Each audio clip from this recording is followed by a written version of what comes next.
Bismillah.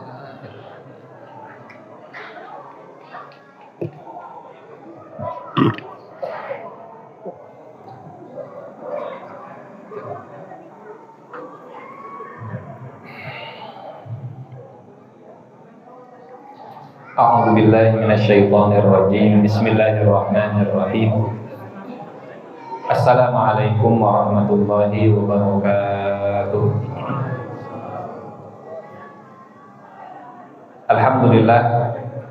Alhamdulillahilladzi arsala rasulahu bil huda wa dinil haqqi liyudhhirahu 'ala dini kullihi wa kafaa billahi shahida. Asyhadu an la ilaha illallah wahdahu la syarika lah wa asyhadu anna Muhammadan 'abduhu wa rasuluh. Allahumma shalli 'ala Muhammad wa 'ala alihi wa sahbihi ajma'in. Rabbi shrah li sadri wa yassir li amri wahlul 'uqdatam min lisani yafqahu qawli. Allahumma la sahla illa ma ja'altahu sahla wa anta taj'alul hazna idza syi'ta sahla. Allahumma la ilma lana illa ma 'allamtana innaka antal alimul hakim. Allahumma 'allimna ma yanfa'una wanfa'na bima 'allamtana wa zidna ilman wa 'amalan ya rabbal alamin. Amma ba'd. Hadirin jamaah,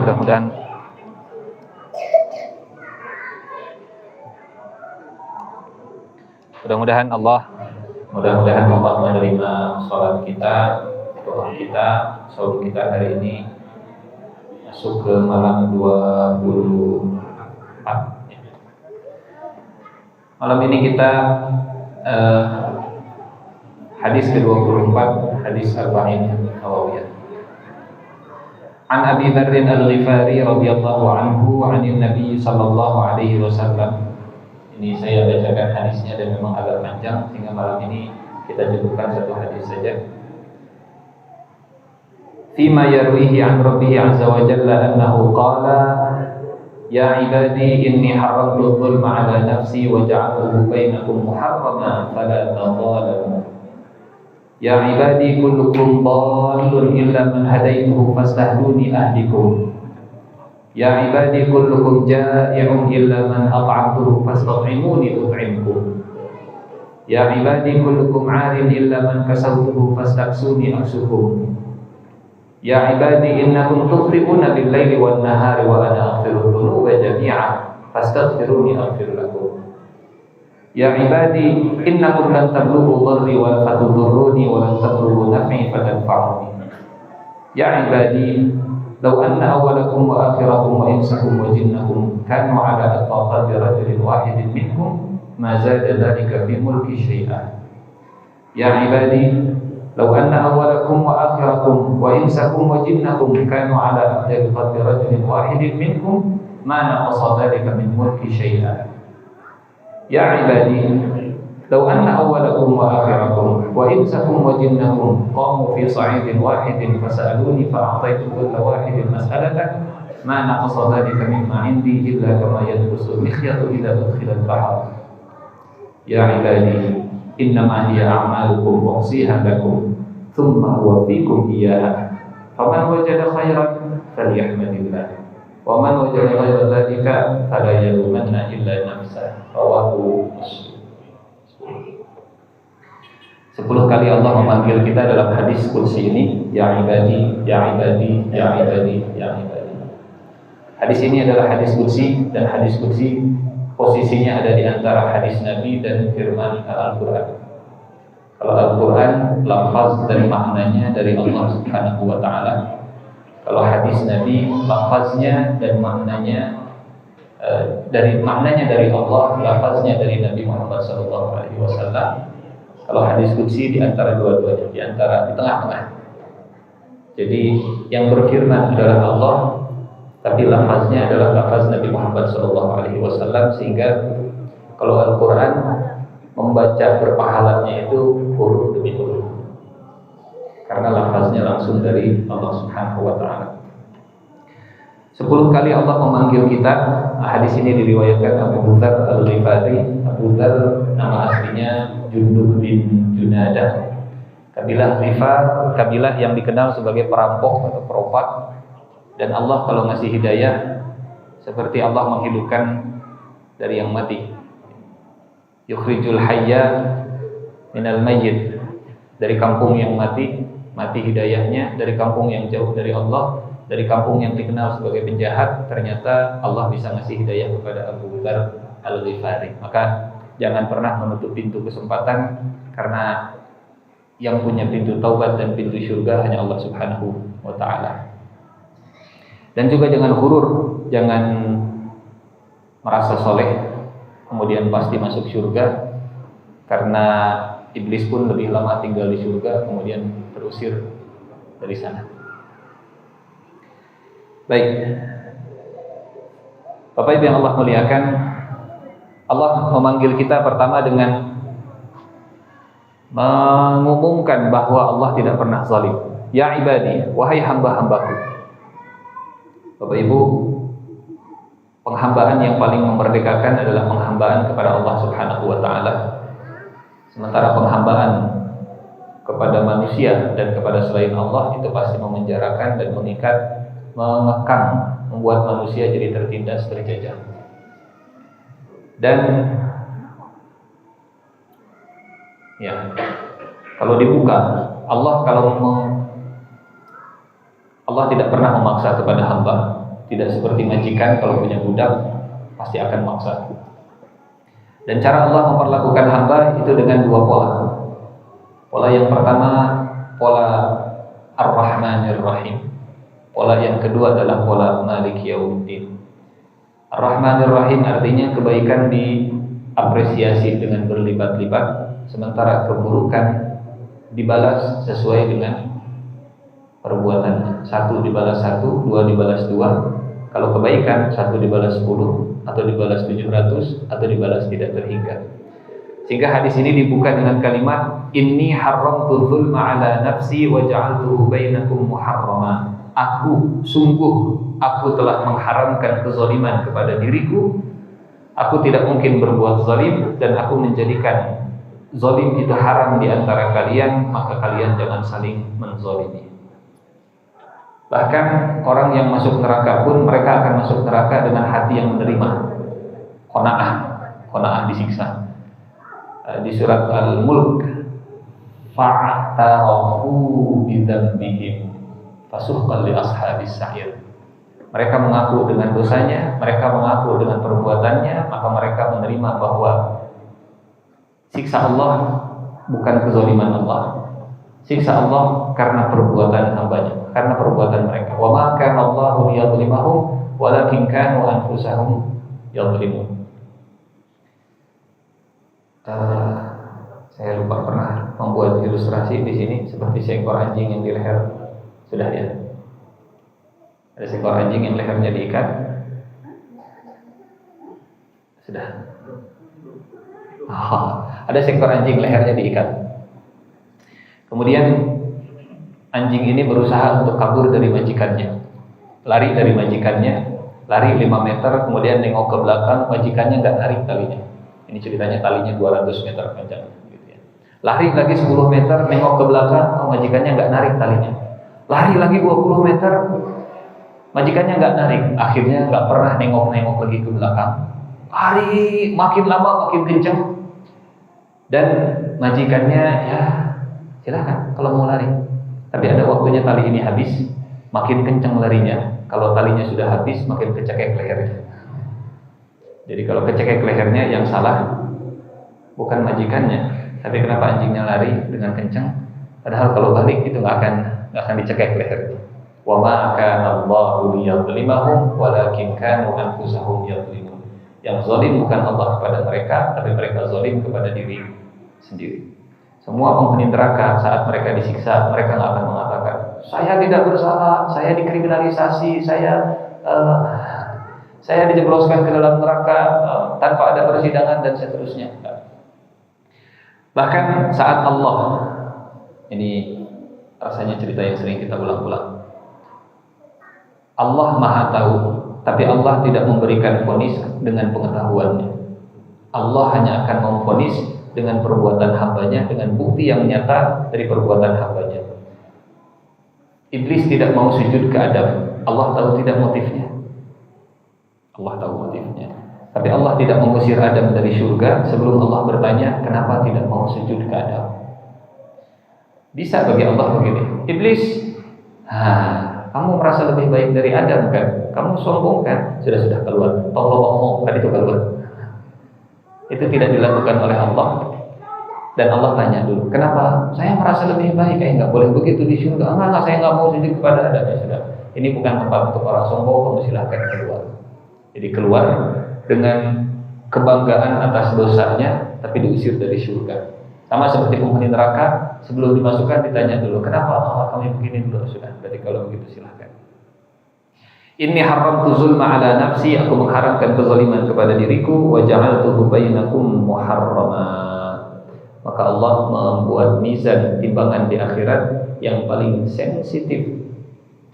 Timbangan di dunia yang paling sensitif, timbangan apa Bapak Ibu? Yang kalau ada benda kecil, hitungannya langsung bergerak. Mungkin emas, atau mungkin di bawah emas ada lagi, saya tidak tahu. Gitu. Mungkin emas, berat sedikit langsung berubah, 0,001 gram. 0,001 gram. Kata Allah, faman wa may ya'mal misqala dzarratin khairan yarah wa may ya'mal misqala dzarratin syarran yarah. Sekecil apapun kita pernah tersenyum dan kita sudah lupa. Senyum yang sudah pernah kita lupa walaupun hanya 1 atau 2 detik. Fulan masih ingat senyum tanggal sekian? Enggak ya Allah, aku ingat, ada catatannya. Sok timbang. Wa may ya'mal misqala dzarratin khairan yarah wa may ya'mal. Fulan ingat waktu dulu pernah ngasih 1000 ke orang yang ada di jalan. Tanggal berapa ya Allah? Tanggal sekian. Aduh, gak ingat. Ya, timbang. Sampai ada hadis, di luar hadis ini ada namanya hadis kartu. Hadis di toko, hadis kartu. Ada seorang hamba sedang disidang di depan Allah, kemudian melihat catatan keburukan itu banyak sekali. Ditanya, "Fulan, maka katabati? Apakah malaikat yang mencatat amalmu itu zalim?" "Enggak ya Rabb, saya mengakui ini kesalahan saya semua." "Apakah masih tersisa kebaikan yang kau miliki?" "Enggak ingat ya Allah, kayaknya enggak ada." Kata Allah, "Saya ingat." Allah yang lebih ingat daripada perbuatan manusia sendiri. "Saya ingat, saya tahu kau punya kebaikan." "Apa itu ya Allah?" "Engkau punya kartu." "Kartu apa?" "Kartu yang ada tulisan la ilaha illallahnya dan pernah engkau baca sekali." Ya Allah, apalah arti sebuah kartu dan dibaca la ilaha illallah dengan semua keburukan tadi. Kata Allah, aku tidak zalim, timbang saja dulu. Ditimbang di timbangan kewajiban, di sini timbangan keburukan. Kata Nabi, kemudian kartu tadi dengan dibaca ikhlasnya bisa menerbangkan semua keburukannya. Inni haramtu zulma ala nafsi. Kalau punya Tuhan yang seperti ini, siapa yang tidak meleleh hatinya, siapa yang tidak bangga hatinya, dan siapa yang tidak terikat hatinya, dan siapa yang tidak mau punya Tuhan seperti ini. Ya ibadi, hambaku sini. Aku nggak jahat, aku nggak akan zalim. Ya ibadi, hambaku sini. Bayangkan kalau punya majikan, punya atasan seperti itu. Sini, aku nggak akan zalim. Kita akan jatuh cinta ke bos yang seperti itu. Apa iya kita nggak akan jatuh cinta ke Allah Subhanahu Wa Taala yang sama sekali tidak akan pernah menzalimi hambanya. Haramtu zulma ala nafsi, dan aku menjadikan di antara kalian pun untuk zalim. Zalim itu aku harapkan di antara kalian. Fala tazalamu, maka janganlah kalian saling menzalimi. Hadis ini tentang Allah. Hadis ini tentang keagungan Allah, kebaikan Allah, kasih sayang Allah, rahmat Allah, dan dalam tanda petik Allah mengajukan proposal. Dalam tanda petik ya, masa nggak mau sih punya Tuhan seperti aku? Masa pengen bertuhan ke yang lain? Masa pengen menyembah yang lain? Hambaku, aku ini ada 10 Allah memanggil kita. Yang pertama Allah umumkan, aku nggak akan zalim. Yang kedua, ya ibadi kullukum dhalun illa man hadaitu fastahduni ahdikum. Kalian itu akan bingung, akan tersesat, akan salah arah, akan banyak lupanya. Karena dhal itu maknanya ada banyak bukan hanya sesat, bisa bingung, juga bisa lupa. Wa wajadaka dhallan fahada.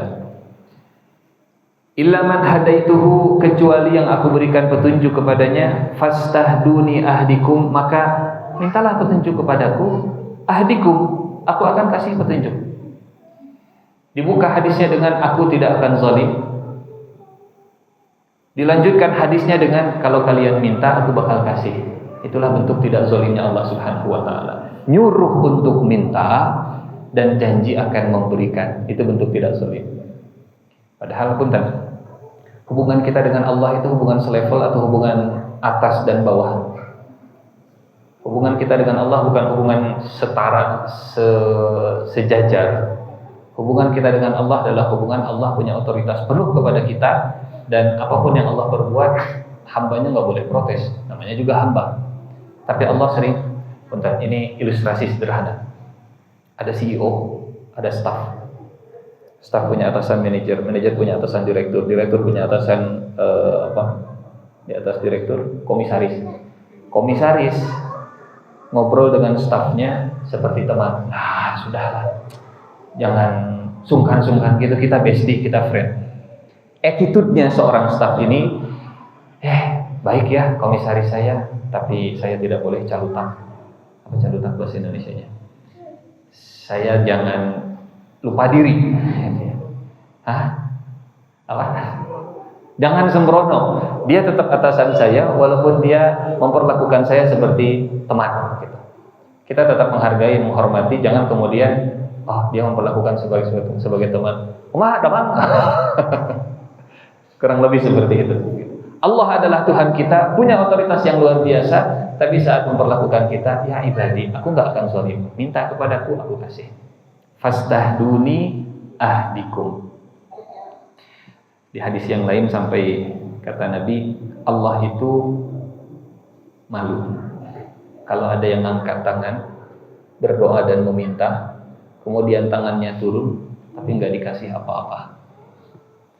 Ini hadis lanjutannya adalah mintalah kepadaku, minta hidayah, minta ampun, minta baju, minta THR, nggak ada THR, minta baju, minta makan, minta apa lagi?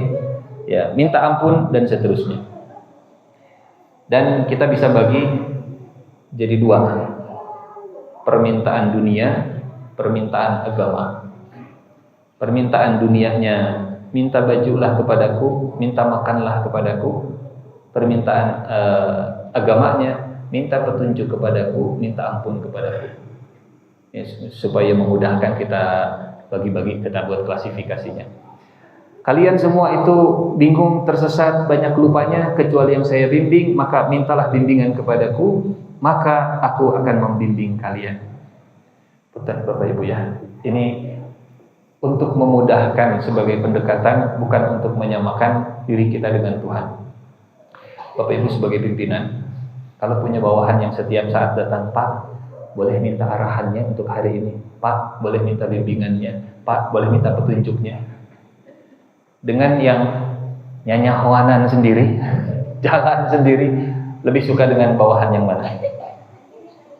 Saya yakin lebih suka dengan bawahan yang pertama, yang Pak, mohon arahannya, mohon bimbingannya, mohon petunjuknya, ada tamu mau datang, mohon arahannya, mohon itu. Kita lebih suka dengan yang menunjukkan bahwa kita itu penting dan dia membutuhkan kita. Fastahduni ahdikum. Mintalah bimbingan kepadaku, aku akan bimbing kau.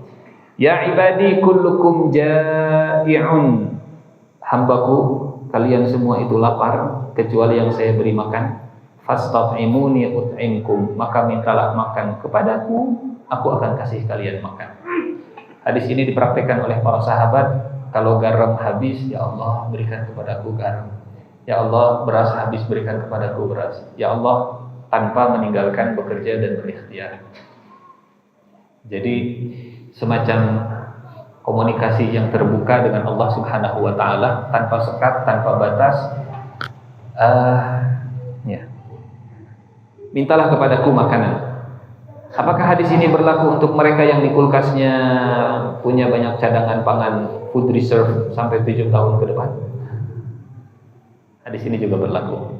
Karena Allah bisa membalikan situasi dalam sehari semalam.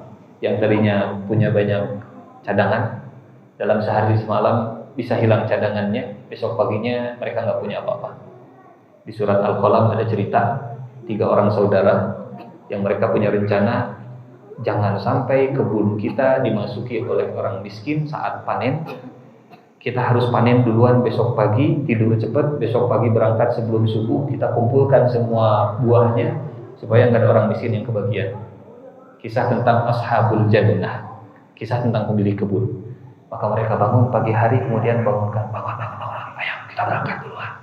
Pas mereka keluar rumah, kayaknya kita salah jalan deh. Kenapa? Kok nggak begini? Kok hitam semuanya? Dalam semalam Allah menghanguskan semua kebunnya. Silahkan baca surat Al-Qalam, kisah tentang orang yang punya cadangan makanan begitu banyak, kebun yang selama ini menghasilkan buah yang begitu melimpah, tapi ketika kesombongannya memuncak, Allah balikan situasinya. Maka hadis ini bukan hanya untuk mereka yang terbatas pangannya, tapi untuk siapapun, bahkan untuk yang jadi juragan makanan juga sama. Ya Allah berikan saya makanan, ya Allah berikan saya makanan. Kullukum ja'i'un illa man at'amtuhu fastat'imuni ut'imkum. Ya ibadi, yang ketiga, kullukum 'arin illa man kasautuhu fastaksuni aksukum. Kalian semua itu telanjang kecuali yang aku berikan pakaian. Mintalah pakaian kepadaku, maka aku akan berikan pakaian kepada kalian. Dan kisah Nabi Adam pertama kali turun ke bumi itu dimulai dengan Nabi Adam diberikan pakaian. Karena saat Nabi Adam di surga, kemudian makan buah yang dilarang oleh Allah, bajunya kemudian tersingkap, auratnya tersingkap, kemudian ngambil dedaunan, fatafiqa yakhsifanihi alaihima min waraqil jannah, ditutup kemaluannya, kemudian diusir dari surga. Saat turun ke bumi, hal pertama yang Allah berikan adalah ya bani Adam, qad anzalna alaikum libasan. Wahai anak Adam, aku telah menurunkan pakaian dari langit. Kemudian ditutup ayatnya la'allahum yadhakkarun, supaya manusia ingat bahwa pakaian ini adalah semacam bendera kita ketika di surga. Ini bendera perlawanan antara Adam dengan syaitan. Kalau pakaiannya ditanggalkan, sama seperti benderanya yang sedang diturunkan. Tapi kalau pakaiannya dipakai ke atas, sama seperti benderanya masih tetap berkibar. La'allahum yadhakkarun, supaya manusia tetap ingat dengan pakaian yang digunakannya. Ini adalah simbol pertarungan kita dengan iblis ketika di surga. Adam dengan iblis ketika di surga. Mintalah pakaian kepadaku, maka aku akan berikan kepada kalian pakaian. Ya ibadi, wahai hambaku, innakum tukhti'una bil-laili wan-nahar, sungguh kalian banyak berbuat salah di malam hari dan di siang hari. Wa ana aghfirudz dzunuba jami'a fastaghfiruni aghfir lakum. Aku Maha Pengampun terhadap dosa semuanya. Allah bisa mengampuni dosa kita semua? Bisa. Yang besar? Yang orang tidak tahu? Yang paling buruk? Bapak Ibu, kalau ada orang membunuh 99, membantai 99 orang, kemudian minta ampun ke Allah, diampuni tidak? Diampuni. Pernah mendengar cerita orang yang membunuh 99, kemudian datang ke ahli ibadah, dosa Anda terlalu banyak, sekalian bunuh jadi 100. Datang ke ahli ilmu, bisa, Anda bisa tobat asal Anda meninggalkan kampung halaman, cari lingkungan yang lebih baik. Dan akhirnya setengah perjalanan dia meninggal, sampai membuat malaikat jadi ribut, malaikat rahmat, malaikat azab. Kemudian datang malaikat penengah, diukur jaraknya lebih dekat ke tujuan atau ke tempat asal. Ternyata lebih dekat ke tempat tujuan, maka diambil oleh malaikat rahmat, artinya diampuni. Pernah mendengar cerita Ashabul Ukhdud? Bukan Ashabul Ududnya, Ashabul Ukhdud pakai kha. Ashabul Ukhdud itu orang-orang di surat Al-Buruj. Innal ladzina fatanul mu'minina wal mu'minat. Sesungguhnya orang yang membakar orang mukmin dan mukminat. Jadi semua orang beriman dimasukkan ke dalam parit, kemudian dibakar hidup-hidup di dalam parit. Pelakunya namanya Ashabul Ukhdud. Berapa banyak? Wallahu a'lam. Mungkin lebih dari 99. Kalau bahasa kita genosida. Punten. Mungkinkah Allah bisa mengampuni Benyamin Netanyahu kalau tobat? Kalau tobat bisa. Kalau bicara bisa. Kata Allah di ayat tentang Ashabul Ukhdud, Innal ladzina fatanul mu'minina wal mu'minati thumma lam yatubu falahum 'adzabu jahannam wa lahum 'adzabul hariq. Mereka yang telah membakar orang beriman, yang laki-laki dan perempuan, kemudian kalau mereka tidak bertaubat, garis bawahi kalimat summa lam yatubu, kemudian kalau mereka tidak bertobat, falahum 'adzabu jahannam wa lahum 'adzabul hariq. Mereka akan dibalas oleh Allah dengan neraka jahanam dan neraka yang membakar. Kata para ulama tafsir, kata Abdullah bin Abbas, Maha Pengasih, Maha Penyayang Allah, kalau mereka bertobat, mereka akan diampuni oleh Allah. Fastaghfiruni aghfir lakum. Minta ampunlah kepadaku, maka aku akan mengampuni kalian. Ya ibadi, wahai hambaku. Bapak Ibu, kita bisa nangis meleleh kalau dipanggil terus-terusan seperti ini. Ya ibadi, sini. Masya Allah. Tidak ada Tuhan yang lebih penyayang dari Allah Subhanahu wa ta'ala.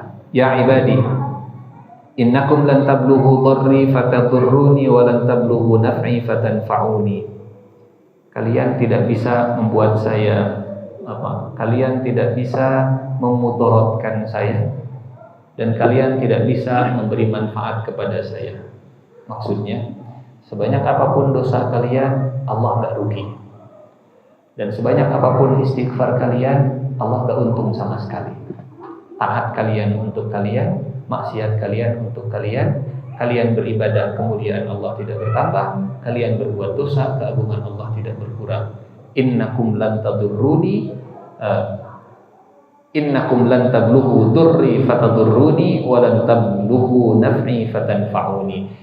Dan Tuhan yang seperti ini, Tuhan yang tidak akan terlibat dengan konflik of interest.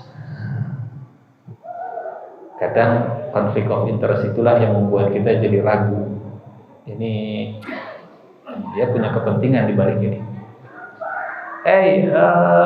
Sembahlah saya. Kenapa? Memang supaya Bapak jadi punya nama dan seterusnya. Ada kepentingannya. Makin bersih dari kepentingan, makin layak untuk dibersamai, makin layak untuk disembah dan seterusnya. Lan tadurruni wa lan tanfa'uni. Lan tablughu durri fatadurruni wa lan tablughu naf'i fatanfa'uni. Ya ibadi, Masya Allah, wahai hambaku, seandainya orang pertama di antara kalian dan orang terakhir di antara kalian, manusia dan jin, semuanya takwa, kanu ala atqa qalbi rajulin wahidin minkum, seandainya Adam sampai manusia terakhir, seandainya jin pertama sampai jin terakhir, semuanya bertakwa, ma zada dzalika fi mulki syai'an, semua tidak akan menambah kerajaanku, semua itu tidak akan menambah keagungan kerajaan Allah Subhanahu wa ta'ala. Takwa kita kembali ke kita. In ahsantum li anfusikum wa in asatum falaha. Kalau ada orang yang nyuruh kita untuk berbuat baik dan kebaikan itu kembali ke kita, pasti orang ini orang yang sangat pengasih dan penyayang. Kalau ada seorang ibu yang nyuruh anaknya untuk makan, ini pasti ibunya sayang. Karena kalau anaknya makan, yang sehat anaknya. Kalau anaknya nggak makan, yang sakit juga anaknya. Tapi A sakit, ibu nuripu, masih ada konflik interestnya di situ. Masih ada konflik interestnya. Kalau A belajar, A bisa sukses nanti masa depannya. Kalau A nggak belajar, ya A yang rugi. Tapi masih ada konflik interestnya. Ibu malu punya anak kau begini. Dan ibu juga bangga kalau punya anak yang luar biasa. Masih ada Ya, masih ada kepentingannya juga. Tapi Allah nggak punya kepentingan sama sekali kepada kita. Kepentingan Allah hanya ingin hambanya itu bahagia. Ya ibadi, wahai hambaku, lau anna awwalakum wa akhirakum wa insakum wa jinnakum kanu ala afjar. Sebaliknya, seandainya manusia pertama sampai terakhir, jin pertama sampai terakhir, mereka itu fujur hatinya, buruk perbuatannya, jelek perilakunya, ma naqasa dzalika min mulki syai'a, tidak akan mengulangi sedikit pun dari kerajaanku.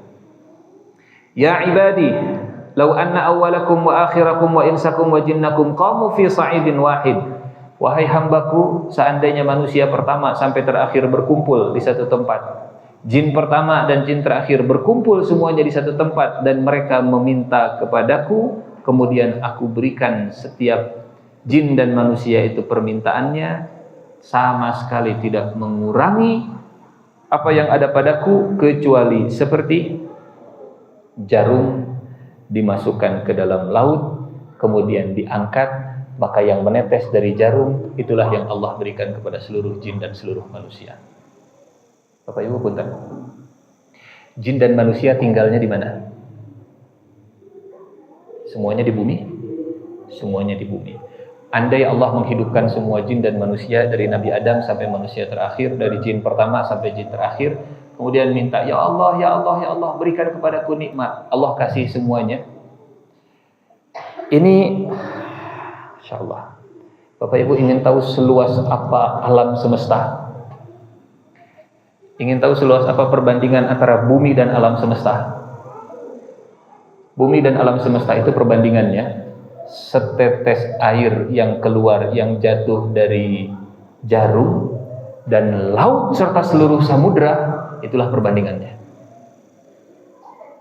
Setetes yang lepas dari jarum itu bumi, ngebulet begitu, tetesannya bulat, dan samudra itu semuanya adalah alam semesta, 7 lapis langit dan 7 lapis bumi milik Allah Subhanahu wa Ta'ala.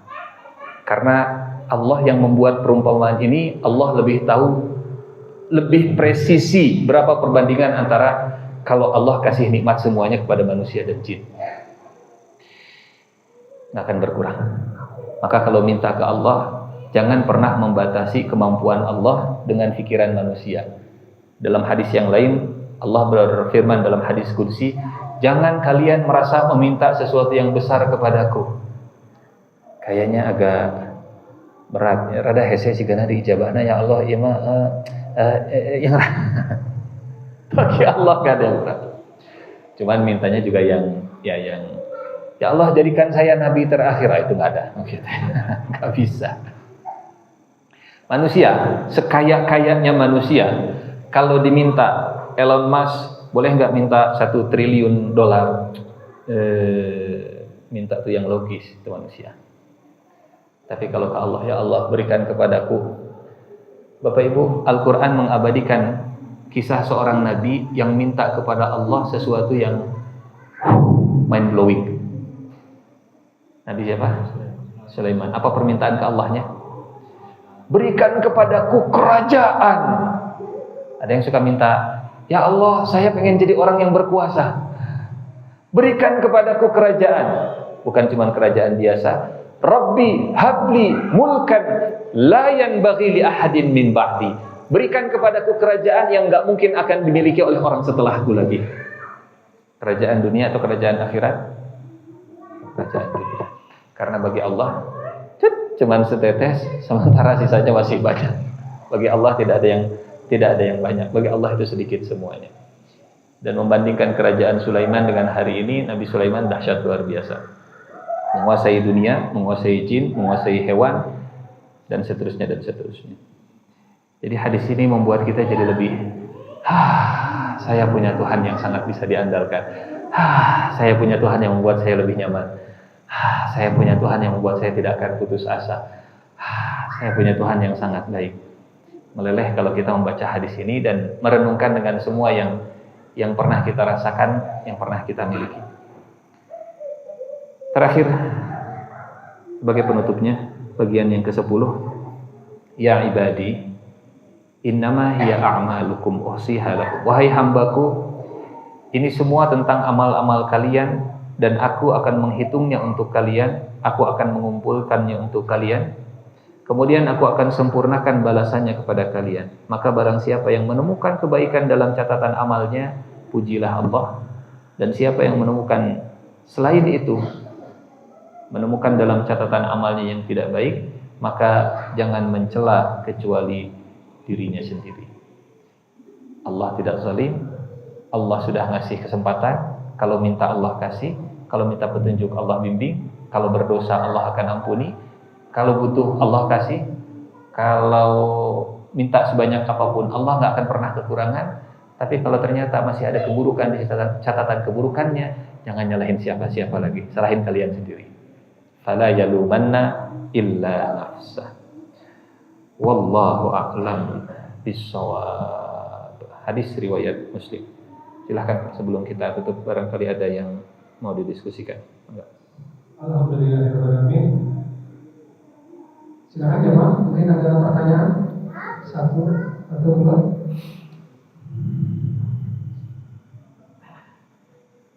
Tidak ada? Tidak ada, Ustaz? Baik, kalau tidak ada, kita tutup dengan doa kifaratul majlis. Subhanakallahumma wa bihamdika asyhadu an la ilaha illa anta astaghfiruka wa atubu ilaik. Assalamualaikum warahmatullahi wabarakatuh.